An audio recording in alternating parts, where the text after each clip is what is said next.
It's all kicking off with about 3 weeks left until the Premier League season starts. Jacob Ramsey could be on his way to West Ham. Ollie Watkins could be on the way to Newcastle. And Aston Villa have now been linked, apparently been in talks for several months, with Lois Openda from RB Leipzig. I'm sure you remember he scored a goal against us last season in the Champions League. A very highly rated player for a long time. We're going to be looking at all of his stats today, watching a few highlights of him, comparing him to Europe's top 5 leagues, talking about how he might fit in not as an Ollie Watkins replacement, despite all of the reports that are coming out, and just seeing, would Openda to Villa be a good deal? If you are enjoying all the transfer content, leave a like, subscribe down below. We're really close to 4,000 Aston Villa legends, i.e. you, on the channel. So be sure to hit that big red subscribe button. Make it say subscribed.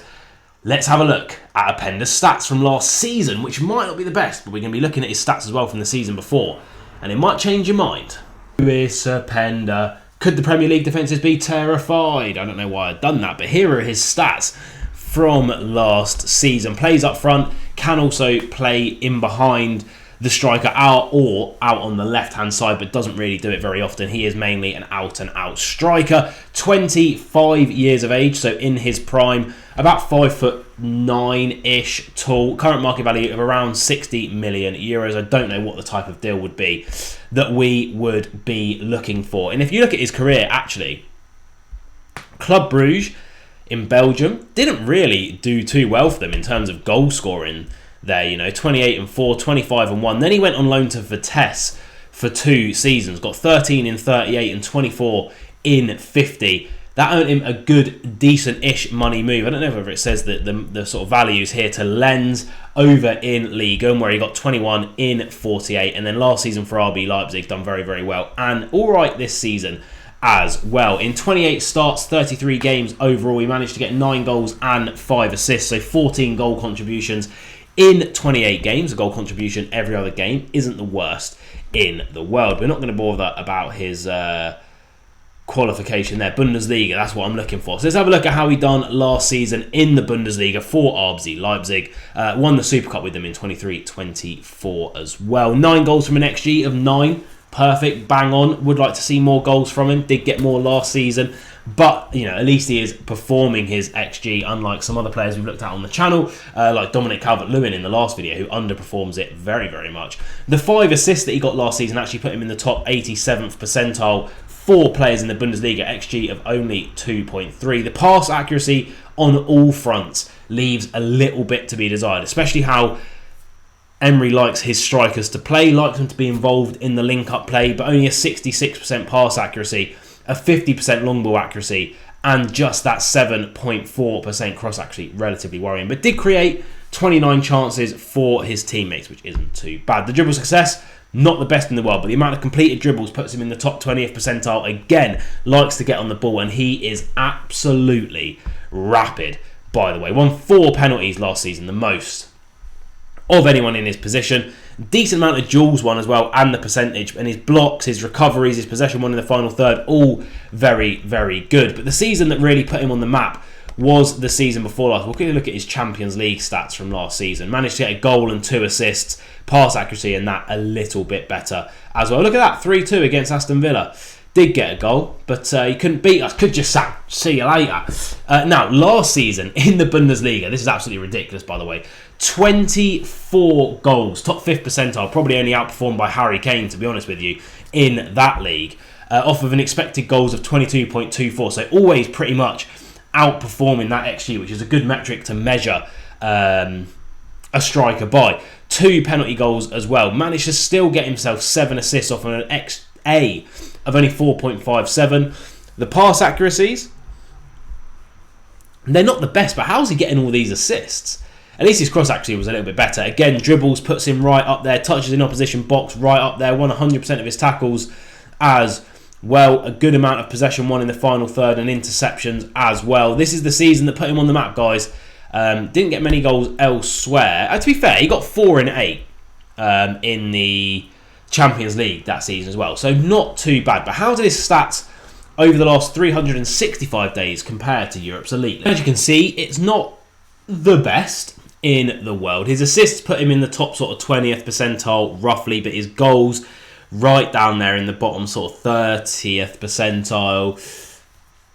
Shot creating actions, top 60th, but it's not the best in the world. That pass completion needs to work on that. But his progressive carries and progressive passes received both shine him in good stead. But I think for Lois Openda, we are going to have to look at him in a game situation, playing, doing what he does best, getting goals, getting assists, winning penalties. YouTube. And massive thank you to 360 edition, link in the top of the description below. And here he is, a little nutmeg there to start off. Why the hell not? A good little flick round the corner there to Xavi Simons on his way to Chelsea, a player that I would have loved us to sign, to be honest. And here's what he does best, mincing his man. How about that for a finish, by the way? I'm not sure we have anyone in our team, maybe bar Yuri Tielemans, that can do that on a regular basis, by the way. And another fantastic finish outside of the box. Keeper, absolutely no chance. Another brilliant finish there off of the volley. Shinned it as well, and it still managed to go in. Here he is going past his man as well, taking half the pitch with him. On the ball now, flicks it over one. A great touch as well to get forward. Here he is in the middle again. He's going to have another banging goal very, very nearly. Good little ball there, little chop back in towards the path of a certain Benjamin Sesko. So you can kind of see, great goal again, near post. Why? Wow, what a finish, by the way. What a header. And another one for good measure as well. Love that he can win headers. Brilliant little touch and turn in the box. This guy is very, very good, by the way. But you can see that's against Manchester City, turning Ruben Dias inside and out. Another fantastic little scoop there as well. Good roll in to Benjamin Sesko. And again, I just wanted to mention whilst these highlights play on, brilliant little squared ball. That's probably why Lois Openda hasn't scored as many goals this season, because he's competing with the likes of Xavi Simons, who's an absolute goal and assist machine. We'll see him get another one there.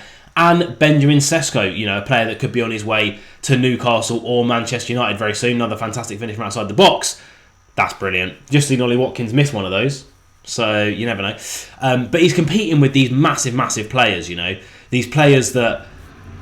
Good finish again. That are going to get a majority and a lion's share of the goals, but he's still managing there, and that's probably why he didn't get as many starts last season either. Brilliant chip. You can see he uses class. That's a brilliant little ball through there. Look, this is a... Look at that for a ball. Look at that for a ball. Xavi Simons in behind him there as well, into Sesko, who does get the goal. That's why he's had to share another one to Sesko there.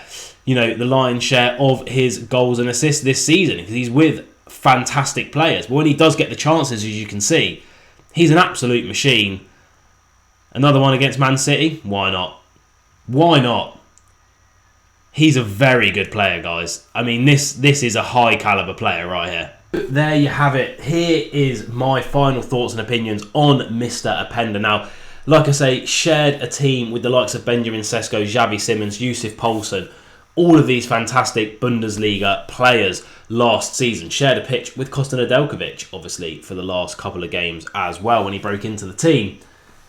You can tell from the highlights, Openda is a high level finisher. He can finish with his right, his left, his head, whatever you want him to. He has an eye for an assist as well. Like I say, it's a bit easier when you're passing it through to the likes of Sesko and Simons. But a very, very good all-round player. Now, I do wonder, again, he got pushed out of that striker spot ever so slightly at RB Leipzig by the emergence of the likes of Sesko as well. Jacob Ramsey, we all know, is high up on the list of West Ham priorities this season. It looks like a deal could be struck around the 30 to 35 million pound mark. Are we looking at Openda as a striker? Or is he going to come in and play on the wing for us? A position I think he could do very, very well. I think he'd still get goals from out there. It gives us an option of pace on the wing. Gives us an option of a goal from a wing. We really struggle with goals apart from Watkins or Morgan Rogers. We don't really get goals from anywhere else. That's something that's going to have to change. Leon Bailey looking well off of it in pre-season. So I just wonder whether, again, it's come out, the original thing came out that we're looking at Openda as a replacement for Watkins if Watkins does end up going to the likes of Man United or Newcastle. I think we might be looking broader than that. I think he could come in and replace Jacob Ramsey. What do you guys think? Leave your comments down below. I personally think it would be an absolutely fantastic signing for us to make, if we can make it. We'll see, because we've been linked with another striker, Samu. Again, the links haven't stopped with Samu. This could be an exciting end to the window. Really, really exciting. Up the Villa.